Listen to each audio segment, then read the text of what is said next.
જય શ્રી રામ. હર હર મહાદેવ. જય શ્રી રામ. વિડીયો પૂરો જરૂર જોજો મિત્રો, અને કોમેન્ટમાં જય શ્રી રામ જરૂર લખજો. સતીજીના હૃદયમાં નિત્ય નવો અને ભારે ખેદ થતો હતો કે હું આ દુઃખ સમુદ્રને ક્યારે પાર કરીશ. મેં શ્રી રઘુનાથજીનું જે અપમાન કર્યું અને વળી પતિના વચનોને ખોટા માન્યા, તેનું ફળ વિધાતાએ મને આપ્યું. જે ઉચિત હતું તે જ કર્યું, પણ હે વિધાતા, હવે આ તારા માટે ઉચિત નથી કે શંકરજીથી વિમુખ થયા પછી પણ તું મને જીવાડી રહ્યો છે. સતીજીના અંતરમાંની ગ્લાનિ કંઈક એવી છે કે કહી શકાતી નથી. બુદ્ધિમતી સતીજીએ મનમાં શ્રી રામચંદ્રજીનું સ્મરણ કર્યું અને કહ્યું કે હે પ્રભુ, જો આપ દીનદયાળુ કહેવાઓ છો અને વેદોએ આપના આ યશ ગાયો છે કે આપ દુઃખને હરનારા છો, તો હું હાથ જોડીને વિનંતી કરું છું કે મારો આ દેહ જલ્દી છૂટી જાય. જો મારો શિવજીના ચરણોમાં પ્રેમ છે અને મારું આ પ્રેમનું વ્રત મન, વચન અને કર્મથી સત્ય છે, તો હે સર્વદર્શી પ્રભુ, સાંભળો અને શીઘ્ર એવો ઉપાય કરો કે જેથી મારું મરણ થાય અને વિના પરિશ્રમે આ અસહ્ય વિપત્તિ દૂર થઈ જાય. દક્ષ સુતા સતીજી આ રીતે ઘણા દુઃખી હતા અને તેમનું આટલું દારૂણ દુઃખ હતું કે જેનું વર્ણન નથી કરી શકાતું. 87,000 વર્ષ વીતી ગયા બાદ અવિનાશી શિવજીએ સમાધિ છોડી શિવજી રામ નામનું સ્મરણ કરવા લાગ્યા. ત્યારે સતીજીએ જાણ્યું કે હવે જગતના સ્વામી શિવજી જાગ્યા. તેઓએ જઈને શિવજીના ચરણોમાં પ્રણામ કર્યા અને શિવજીએ એમને બેસવા માટે આસન આપ્યું. શિવજી ભગવાનની હરિની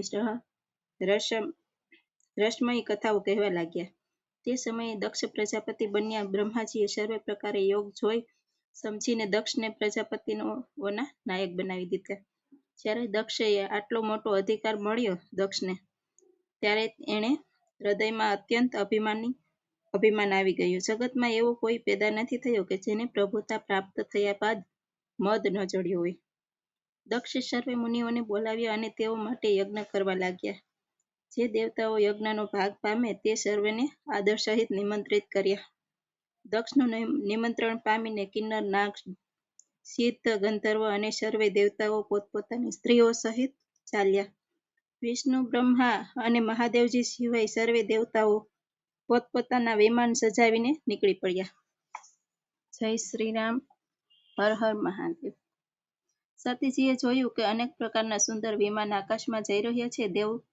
દેવસુંદરીઓ મધુર ગાન કરી રહી છે અને જેને સાંભળી મુનિઓનું ધ્યાન છૂટી જાય છે. સતીજીએ વિમાનોમાં દેવતાઓને જવાનું કારણ પૂછ્યું.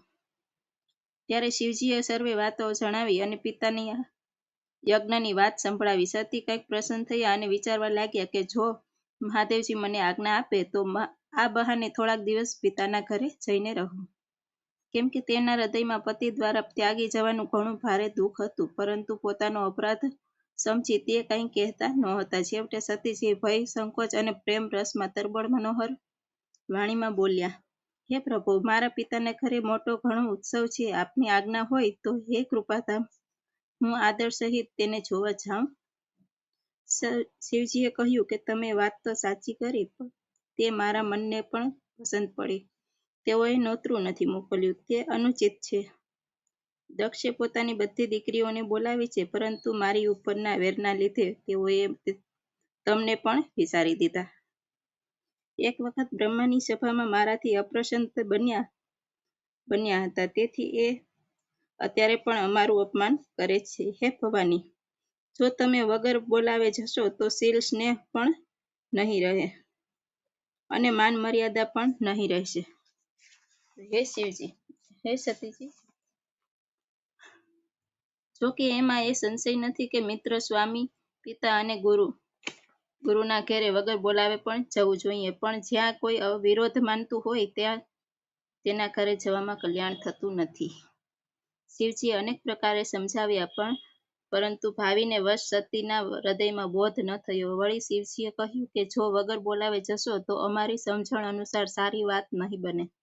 શિવજીએ અનેક પ્રકારે કહી જોયું, પરંતુ જ્યારે સતી કોઈ પણ રીતે રોકાયા નહીં, ત્યારે ત્રિપુરારી મહાદેવજીએ પોતાના મુખ્ય ગણોને સંગાથ આપી તેમને વિદાય કર્યા. ભવાની જ્યારે પિતા દક્ષના ઘરે પહોંચ્યા ત્યારે દક્ષના ભયના કારણે તેમની કોઈ આગતા સ્વાગતા ન કરી. ભલે માત્ર એક માતા આદરથી મળી, બહેનો ઘણી મલકાઈને મળી, એના સિવાય બીજું કોઈ મળ્યું નહીં. દક્ષનો એટલો ભય હતો. જય શ્રી રામ. હર હર મહાદેવ. આગળની કથા વાંચીશું, કાલે આપણે સાંભળીશું. ત્યાં સુધી જય શ્રી રામ. કોમેન્ટમાં જરૂર કરજો, લાઈક સબસ્ક્રાઈબ જરૂર કરજો.